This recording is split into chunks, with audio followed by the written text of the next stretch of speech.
May dumating na brown envelope galing sa BIR sa isa kong client. Akala niya, tapos na ang business niya.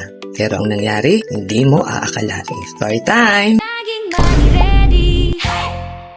Ako si Weng, your tax and accounting buddy. Si ate, maliit na bakery owner. Sobrang takot kasi hindi siya nakapag-file ng ilang quarters. Hindi niya alam kung paano. Sabi ko sa kanya, huwag tayong magpanik. Una, basahin natin ng mabuti kung ano talaga ang sinasabi ng notice. Pangalawa, i-compute natin ang totoong babayaran. Pangatlo, kung kailan mag-set tayo ng installment. At alam mo, mas madali pa ngayon. Under the EOPT Act, pwede na mag-file at magbayad kahit sa ang authorized bank o online, walang dagdag na 25% penalty sa maling venue. Step by step lang kami, pero laging may malinaw na plan. After 2 months, settled na ang account ni ate. Compliant na siya. At ngayon, may sariling system na para hindi na maulit.